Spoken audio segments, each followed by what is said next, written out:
حي على الفلاح.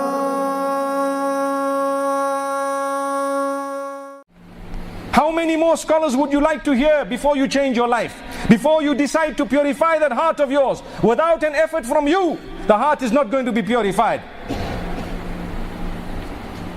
When you have your own kitchen and you've cooked your food and your pans are dirty, you cannot just look at the pans and expect them to become clean. Even if you've got a dishwasher, you've got to pick the thing up, put it into the dishwasher, choose the detergent, turn on the water, press the button, then things happen. Subhanallah. We still don't have that eye control, the eye control of the pan. And if you thought you did, they'd take you to the hospital, believe me. May Allah subhanahu wa ta'ala safeguard us. So these are powerful words of reminder for myself to begin with. My brother, my sister, how do you use your Twitter account? What type of a profile do you have? How do you use your Facebook account? It can take you to paradise or it can drive you to hell very easily. Believe me, it's up to you when you press click and when you press like. And it's up to you to go home and dislike, or to dislike it here and now whilst we're talking.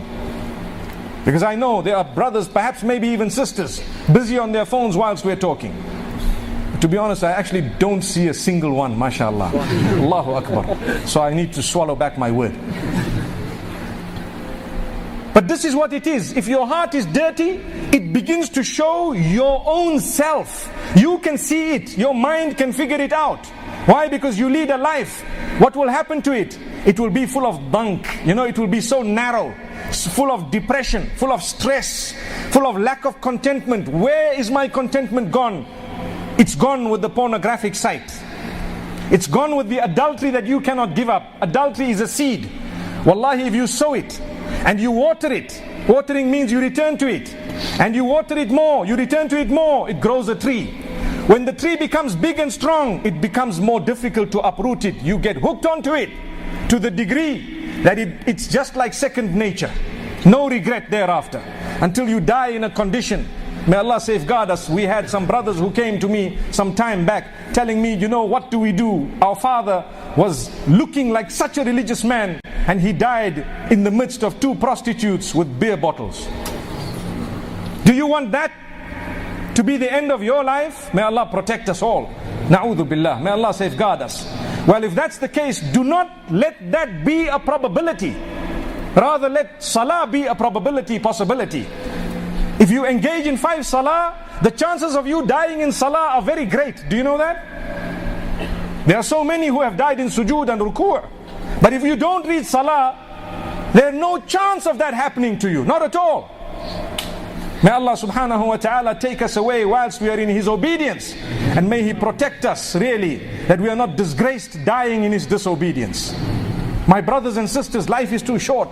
We cleanse our heart from malice, from dirt, from jealousy. Jealousy leads to that hatred, subhanallah. When you hate someone, you start planning their downfall. And what happens when you plan someone's downfall? You lose focus from your own life. Because now everything I do, it's to do him down. I'm going to fight this man, I'm going to do this to him, I'm going to do this to this sister or this woman, I'm going to make sure this happens and that happens, whether it is the young age starting from the school rivalry that we have because of what someone looks like or how sharp they are, what type of friends they may have and how sociable they may be or not be. These are all little problems we face in schools, primary as well as high school and so on. Some people only flock around those who are wealthy, others flock around those who are popular, others flock around those who are intelligent, and we leave sometimes the best of people who have the best of character and conduct just because they are quiet sitting in one corner. Allahu Akbar. Perhaps from them you might have benefited more. So don't make people's lives difficult. When you start making someone's life hard, you have lost focus from your own. We are very fortunate that in Britain, I'm going to say something that really might be affecting some. We are very fortunate that in Britain the houses are small and there's a shortage of space. Do you know why? You have less problems of in-laws than we do back in Africa. Because you have to live separately, like it or not, in most cases. Why I say this is because when there are many people living together, that cannot be possible unless you have a very big heart.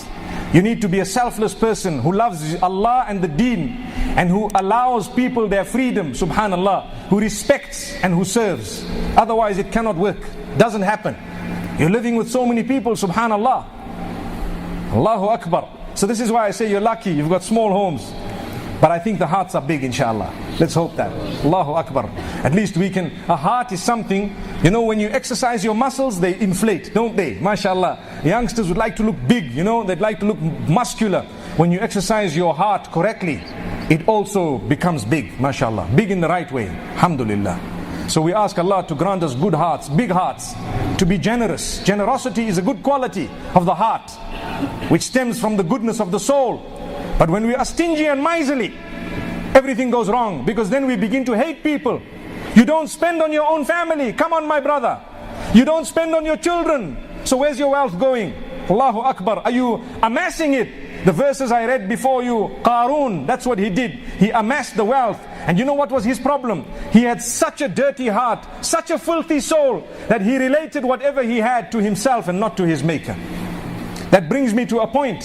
Whatever goodness you have is from Allah. The evil and bad from yourself and shaitan. Allahu Akbar. May Allah safeguard us. So you recognize your own nafs and you recognize shaitan who is trying to work on you. And divorce yourself from the devil. You find yourself getting closer to Allah. It's like a seesaw. Your soul, within it, there is this seesaw type of a relation.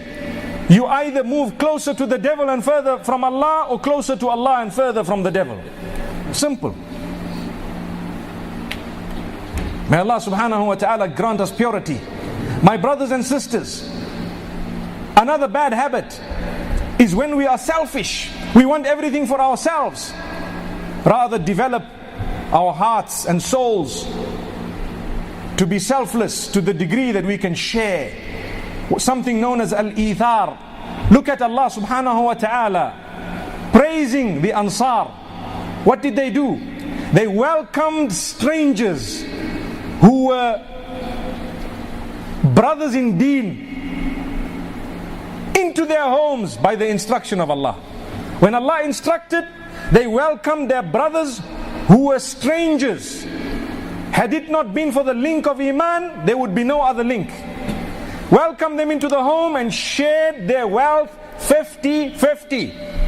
Today we cannot share our wealth with the suffering souls in Syria or Somalia or anywhere else on the globe, and nobody's asking you to open your doors to let them live in your house and share everything 50-50, but we're not ready to give out 5% without them coming even into our houses. That's why we're not Sahaba. May Allah subhanahu wa ta'ala grant us purity of the heart so that at least we can be Sahaba in the Akhirah. We'd like to be in the company of Muhammad sallallahu alayhi wa sallam. They really had such good hearts, so much purification within the heart.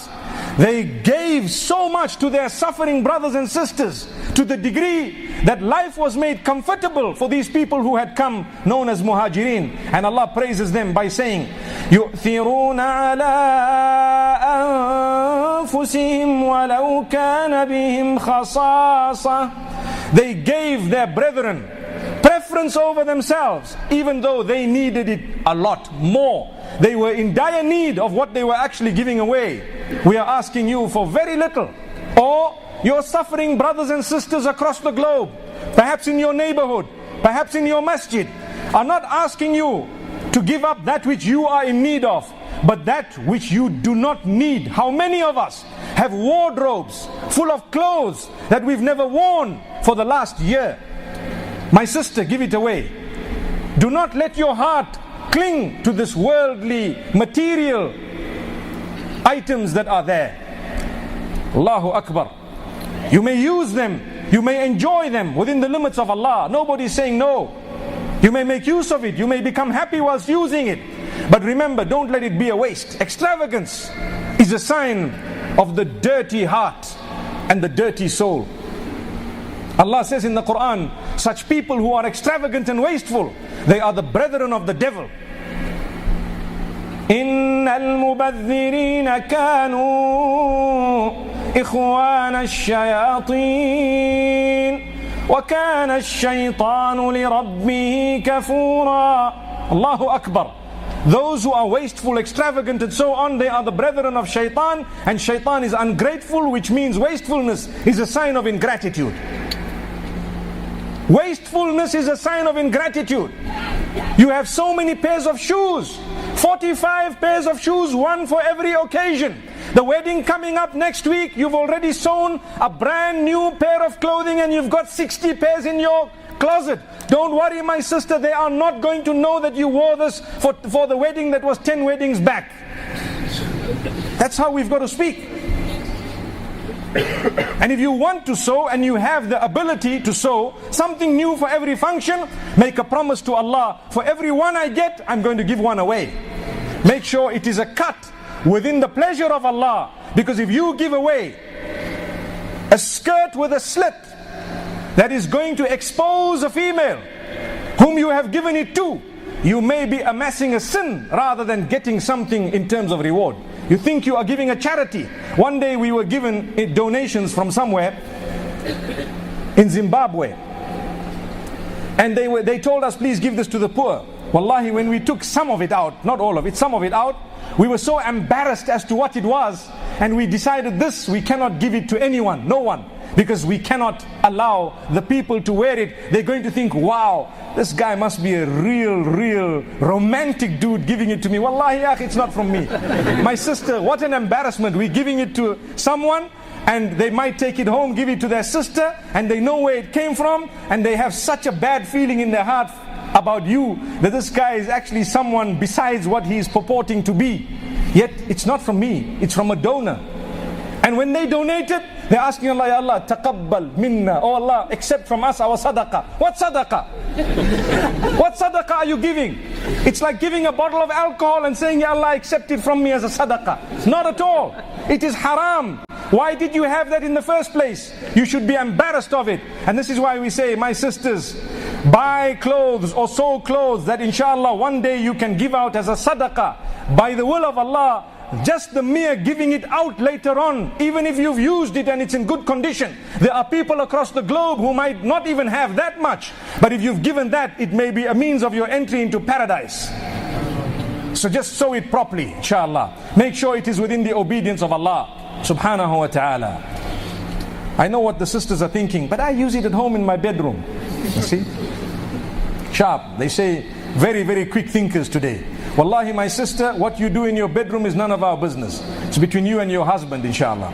The difficulty is we're talking of people who are not yet married sometimes. Allahu Akbar. May Allah safeguard us, and may Allah open our doors. And even if we are married, we need to understand and realize when you're giving someone something, you need to know what you are giving them. Especially as a mu'minah, we are supposed to be tahirat. May Allah subhanahu wa ta'ala open our doors. I think this mic is cutting every little while to remind us that it's not only about the sisters, it's about the brothers sitting in front of us as well. My beloved brothers, wallahi, we are so grateful to Allah. How do we show this gratitude? That we are part of the ummah. We love each other for the pleasure of Allah. Wallahi, we see beautiful faces, mashallah. We see people whom we love solely for the pleasure of Allah. You are trying to earn Jannah, and so am I. And I ask Allah in this blessed gathering in one of His houses, Ya Allah, unite us in Jannah the same way you brought us together here today. Ameen. So my brothers and sisters, we need to become generous. We need to know that there are people across the globe suffering. Sometimes we throw away our food, not realizing there are others who actually do not have that food. Purify your soul and you'll realize the value of even the ni'mah of Allah upon you.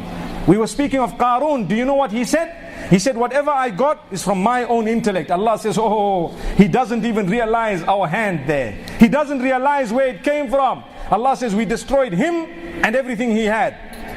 And we let the earth swallow it up, and there was nothing left the following day. And there were people who used to wish they had like him. Oh, they were reminded by the scholars, you cannot wish for something of this nature, which came by wrongdoing and at the same time with arrogance. And when they saw what happened, they said, just as well, we did not get what he has or what he had. Because if we had got that, we would have perhaps been swallowed by the earth just like he was. Thank you. you so much for listening to the short message. I pray that it has increased you in a little bit of motivation and hope. And the same applies to all of us. Jazakumullah khair. Assalamu alaikum wa rahmatullahi wa barakatuh.